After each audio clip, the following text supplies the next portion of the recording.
Hey, beautiful people, what's up? It's one of your hosts, Mike. Hey everyone, and I'm Nick D'Angeli, and welcome to Doesn't Make the Cut podcast, your film and TV review led by these two indigenous filmmakers.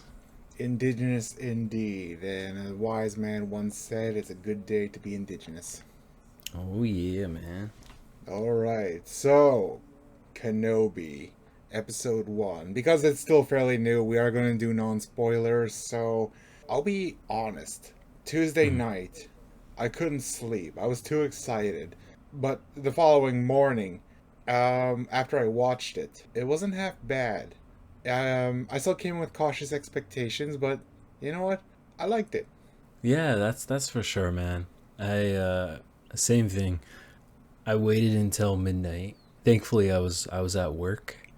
Everything was quiet there, and so I turned on Obi-Wan Kenobi, and I was able to watch the first episode, and then I watched the second one when I got home. Nice. Yeah, I gotta say, like, I truly didn't know what to really expect.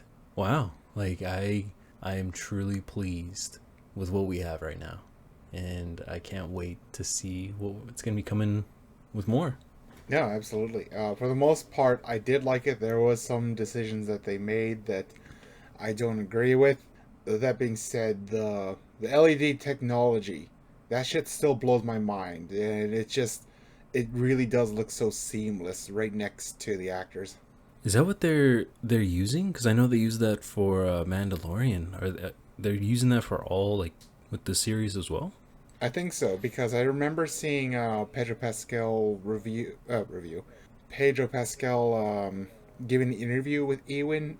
They were talking about that technology, and Ewan was just blown, and he said that it was very immersive. It really did help him in the role. So, wow, like I just can't believe that that's not practical. Dang! Wow, I had no idea. What the heck? What the heck? That's crazy. Wow, the technology nowadays, especially to do that in film, like that's incredible. Hmm. Um, it's like the next step beyond just a green screen Yeah, like I know they or did blue with screen. yeah, I know they did that with Batman. Oh, well, not a Batman, the Batman. So That's right. Yes. Yeah, I remember sharing a video with you on that one. yeah, it's just Dang. it blows my mind. There was a few. They took a new direction, which I did not expect, and but you know what? I was pleasantly surprised. I'll mention that in the spoiler section. For the most part, it really was well acted. Ewan, of course, giving 110%. I can tell that he's really happy to be back as Kenobi. There's one character I did not buy. I'll say that for the spoiler section. Yeah. Oh my goodness, man. The just you get the feels. It definitely ties in with just the current spin-offs that we're going into now, with alluding to the prequels, with lining things up with the original trilogy. Like, I feel like we get a nice mix of both. The storyline as well. I was like sitting there and I was watching it, and it just reminded me of like Logan, like the movie Logan, being Obi-Wan Kenobi starting off, Yeah. and that's kind of the vibes it gave me, which I loved, like just being a disgruntled like guy going through everything that has happened to him. So yeah, the two episodes have definitely been really good, and really surprising. Yeah, it definitely has surprised me, the type of story that they're going with here, and yeah, the visuals, the storyline. Like, I really enjoyed a lot of the camera movements that were going on in there. Even like bringing in, the music was just amazing. And so yeah, the first two episodes are definitely, and especially the second episode was damn good. Mm-hmm. No, I agree. So I think that wraps up the non-spoilers. Would I recommend it to any of you? Yes, I would. I personally enjoyed it for the most part. A rating, fine cut. I want to give it, it makes the cut rating, but there's just those few things that are just holding it back, and it really does break my heart that I'm not giving it that rating. It's still early on. I hope it'll get better as the story progresses, but until then, I'll just have to be cautiously optimistic. You know, I'll break it up into two parts on my non-spoiler review. Part one, I would definitely give it fine cut.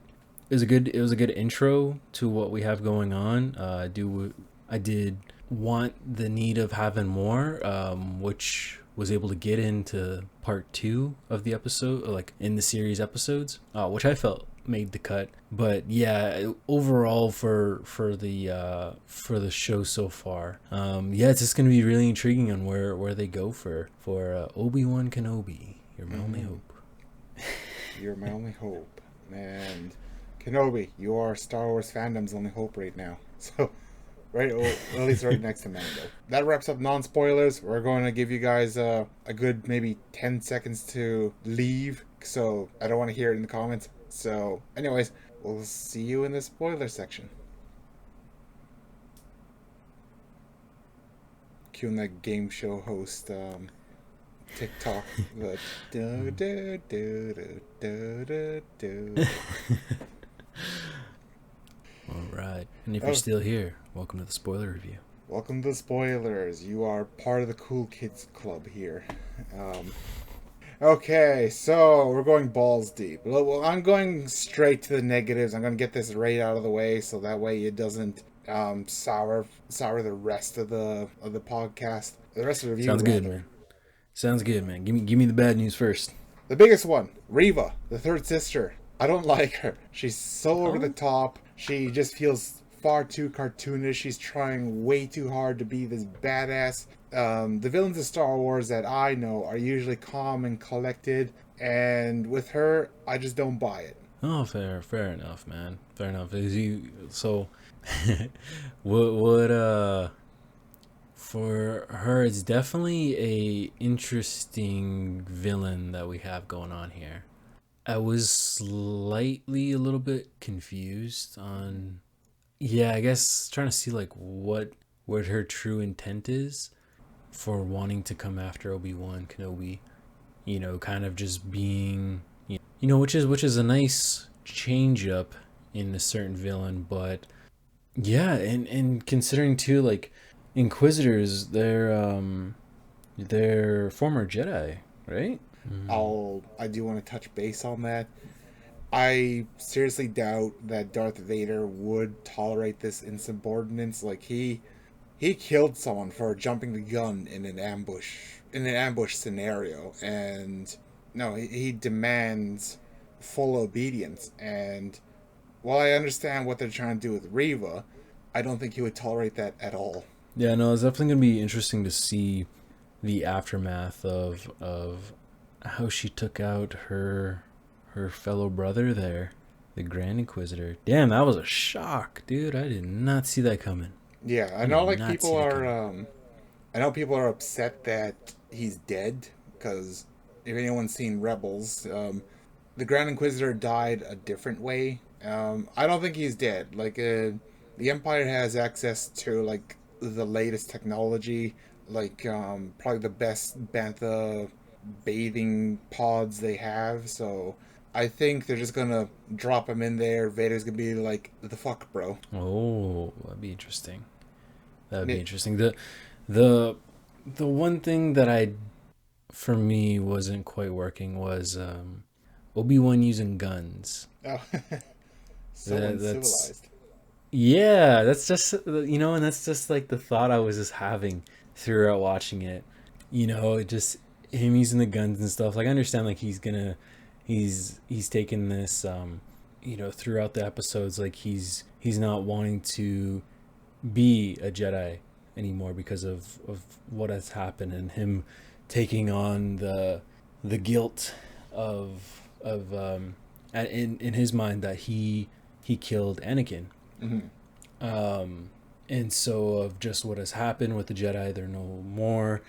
So he just kind of like relinquishes his lightsaber. But I don't know. It's like so there's a couple things.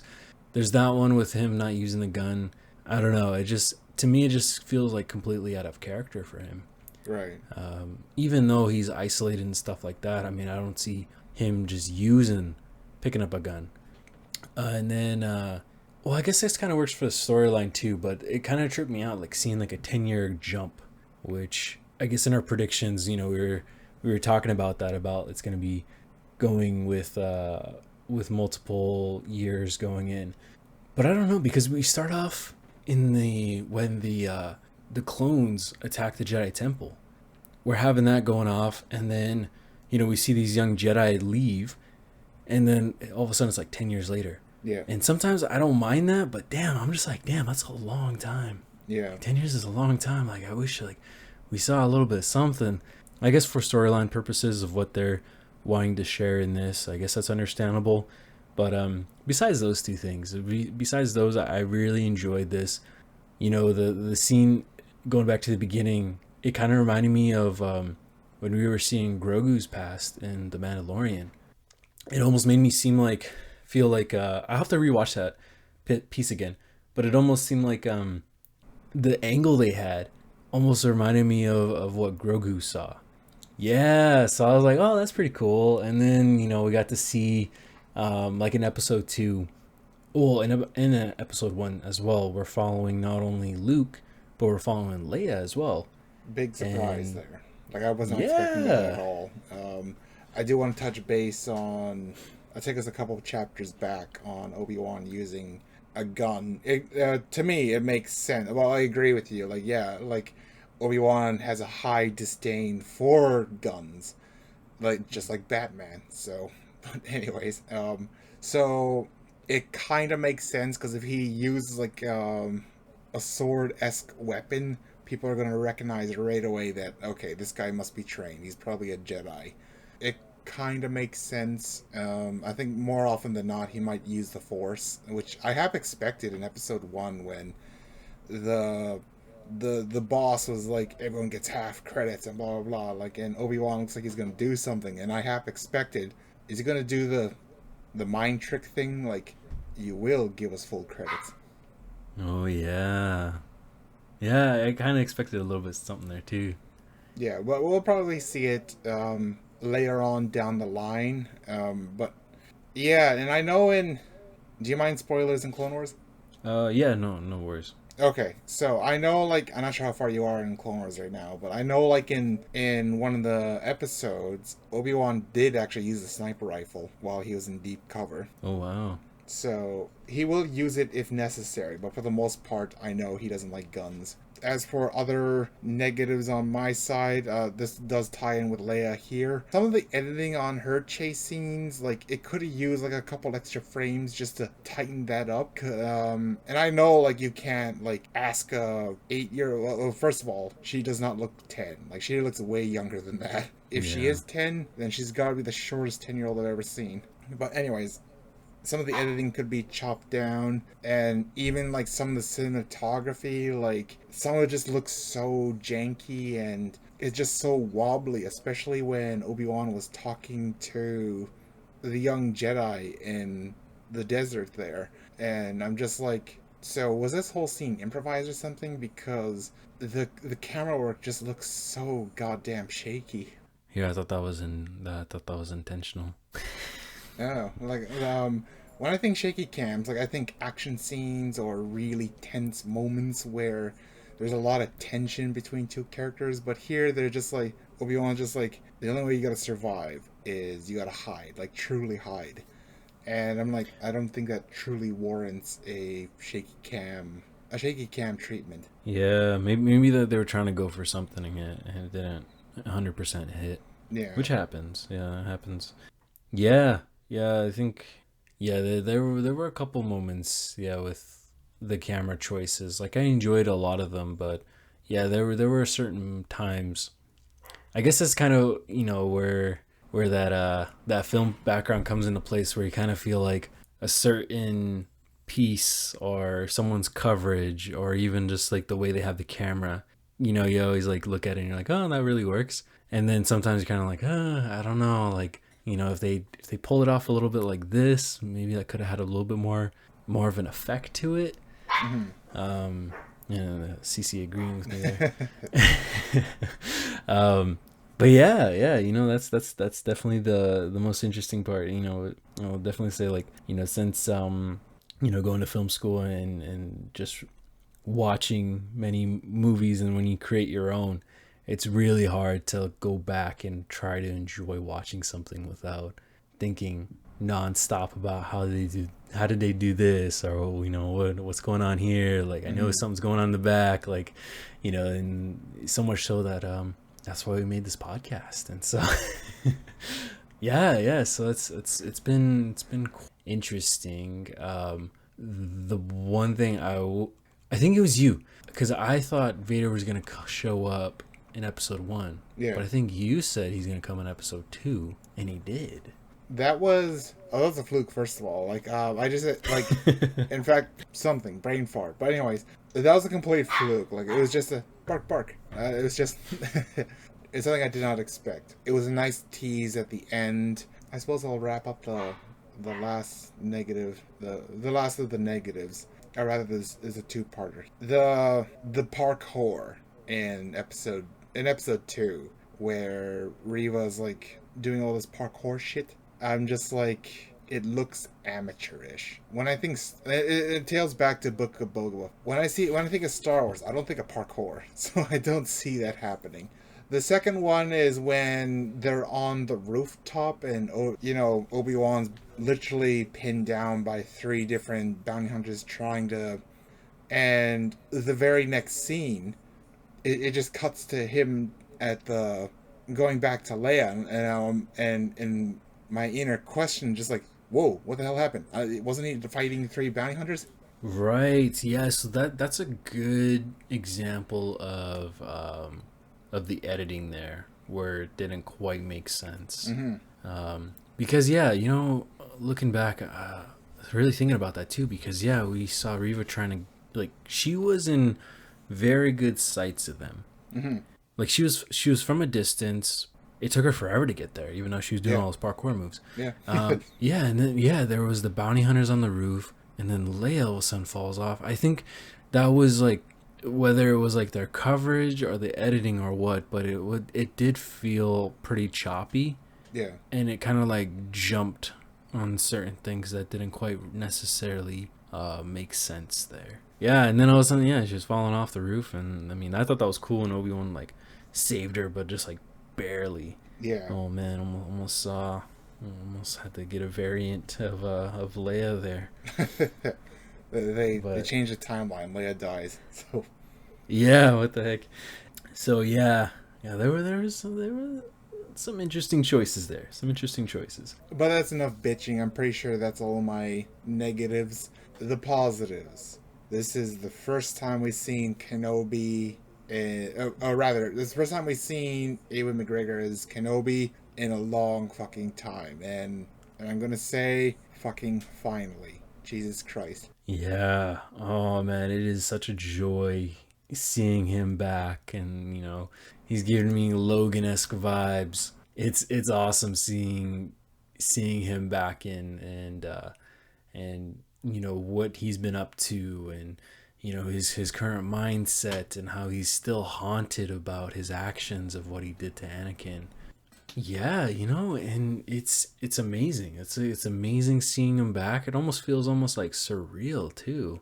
The thing I found really amazing in the first episode, we almost got like a recap of episode 1, episode 2, and episode 3 leading into this. I thought that was super cool, man. Yeah, that was cool. I skipped it because I seen the prequels a bunch when I was a kid. I knew what was up, but it was still nice to see. Paying tribute to those movies. And the one thing that is coming into surface right now is the love of the prequels. Like now, like at the time, everyone was just like, "Oh my god, these movies are garbage," and blah blah blah. And now, like almost 20 years later, for some of them, people are genuinely enjoying it. They aged like wine. They have. And you can't deny the movies are quotable as fuck. True. The one piece that I was gonna quote is when Obi-Wan sliced up Anakin and he's trying to climb up the hill. We hear Obi-Wan say, "You are my brother, Anakin." Like it cut, and then I was like, oh no, they cut out the part where he says, "I loved you." Like, I Yeah. was, just like that's how quotable it is, man. And I'm like, it's so awesome to see them back. And yeah, how we actually see a lot of cast from. There's actually a lot of surprising names that I'm shocked that came back and or that we're alluding to. Like, I don't know if you caught this, but in episode 2, when they're on that planet, I don't know, this looked like kid version of Lando. Did you catch that? Oh wait, the one that was working with the scammer. Yeah. Oh shit! I didn't even think about that. I thought it was just That some. I was thought it that was just was some little. street rat. No, man, I think that was little Lando. The way he was Oh talking, shit! he's talking very suave, like That's Lando awesome. Calrissian. Actually, now that we're talking about kids, the pink-haired chick. I don't know what the planet is. They mentioned it, but I forgot what it was. That's actually Ewan McGregor's daughter. Oh no way! Yeah, so I'm like, I didn't notice until the following night when I was on TikTok. Someone was saying this is Ewan's daughter. Like, holy shit! I did not. I didn't think that. Oh, Esther Rose. Jesus. Oh, whoa, that's crazy. Oh, that's so cool. No, that's awesome. Dang, that's in lieu to Carrie Fisher's daughter as well. Oh, right. Yeah. Wow. And we Dang. get to see a very dark present for some of the clone trooper survivors. They are Yes. literally a bum and begging for credits. They used to be like these war heroes trying to save the galaxy from a metal threat, and this is what they've been reduced to. Dang, the look on Obi-Wan's face when he saw that clone trooper, which I'm so glad they're having Tamara Morrison. I at first the way the clone's armor was, I thought it was I thought it was Rex. Just bits and pieces of things from Rebels. I knew that wasn't him. Just like having a clone trooper like that, and he was using his helmet too to have people put in the credits. But yeah, just the look on Obi-Wan's face, because when the clone, when he first found out about the clones, it was just kind of like a crazy like circle, a Mm-hmm. full circle that's coming into play. So it's just like the look on his face says it all. Ah! Oh my goodness. Siete. We are back from a commercial break, brought to you by Nick's dog. I have expected the clone to somehow save Obi-Wan and Leia, like in the end. Like maybe like this is what could easily happen. Obi-Wan's pinned, he's outmanned, he's outgunned, maybe his blaster jams or something or overheats, and that's where the clone comes in with a sniper rifle and, Oh, and he was like, General Kenobi. Actually, I actually saw this on TikTok this morning. Tamara Morrison, when he's doing the like a bantha, that whole thing was improvised. Oh, actually, Yeah, so like he's like and he said that he's so thankful because when fans come to him asking him to sign "I'm just a simple man living in XYZ," he said it's just too damn long. So now he's so thankful for signing like a bantha, like a bantha. like a bantha. So it's just I fucking love Timur. That's Like the I heard movie. I heard a rumor that he's gonna be playing Rex in the Ahsoka series. Oh, I hope so, man. That'd be awesome. Like he's The becoming like the C3PO of the franchise, where he's the one reoccurring character that just keeps coming back. Yeah, and it helps that they have the clones, because you can go out into anyone. That's freaking cool, man. Just having him there in general, like his presence, and that's yeah. It took me by shock, seeing that clone trooper. I was like, whoa, because yeah, it makes sense. Like, because the stormtroopers, they're not the clones. Geez, what are the stormtroopers? I know they're just like Um, not regular people, but I mean just randomized soldiers. yeah, they're average Joe. Some of them are just in for the paycheck. Other people generally believe in the cause that the rebels are are a blight to the galaxy, and they all have different motivations, but they're just average people, which kind of sad because there are some comic lines where some stormtroopers actually do have some heartbreaking stories, and it really does make you feel for them when even though like they're really dumb, like they're really stupid, but I still love them. Yeah, their aim. Yeah, their aim is the worst. Like, and like I love that in A New Hope where Mark Hamill was speaking out of character. He's like, I can't see a thing in this thing. Yeah. Oh my goodness. Yeah, dude, this whole like just having this show alone has been such a delight, man. And I really like after finishing the first two episodes, I had really no words to say. Hmm. Like after I was done, I was just sitting there and I was like, wow, like this is just amazing to have, and just capturing all of this, and it just brings excitement because of what's to come for the next four episodes, because this is a six episode series. Yeah, which again, like I really hope there's gonna be a season two. Like I'll emphasize it enough. Like there's 10 years to do. Surely they can fill in the gap. Like whether it's fighting Vader or him fighting Maul. Yeah, yeah, that's another one there that I would love to see on the big screen. And yeah, that's something else too, is I hope they don't try to retcon some things. I know, like with it'd be a nice theory if the Grand Inquisitor didn't just get offed in the second episode. Hmm. But that would be interesting if they end up eventually retconning some things, because it would be cool, like having a live, fight with Obi-Wan and Darth Maul. In the live action, Maul is clearly around, Yes. from what we see in the Han Solo movie. Hmm. Yeah, so that'd be really cool, having a nice battle between those two guys. And yeah, it's gonna be interesting if Obi-Wan sees any more, runs into any more Jedi as well throughout the rest of the series. Yes, I bitched a lot, but it still doesn't retract from me still loving the series. Maybe it's just because I'm that much more critical after waiting 3 years since the announcement of it. I'm still excited for the next episode. As of right now, May 30th. It's just literally a couple days away. I can't wait for Wednesday. Fair enough, man. Fair enough. And that's the best part about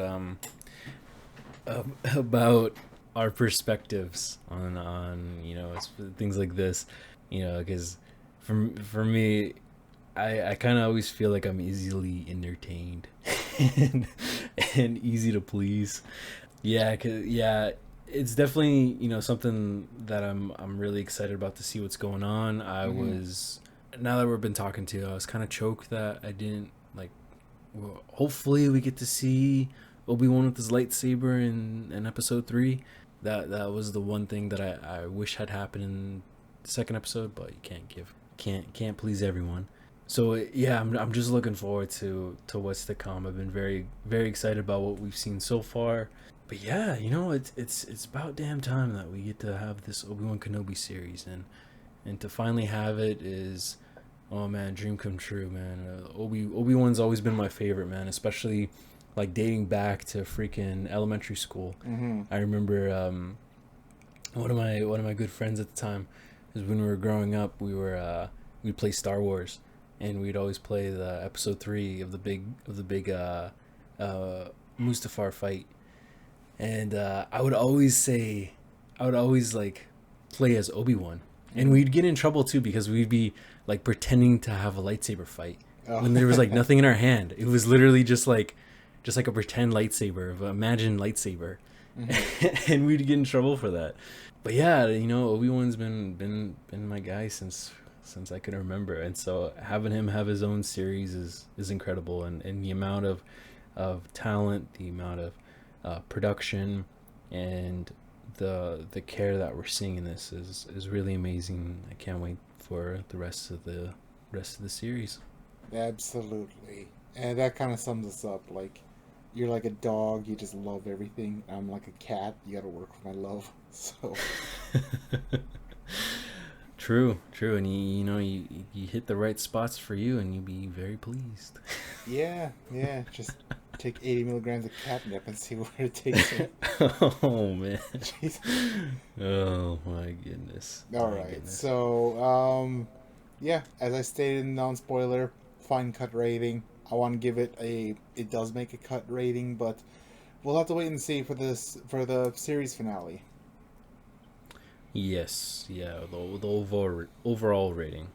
Yeah, my thing still stands. Part one, fine cut. Part two, mixed cut. As usual, time to whore ourselves out. Like, comment, subscribe, share, all that jazz. Thank you for listening. Always love and appreciate every single one of you. And we'll catch you in the next one. See you later, everyone.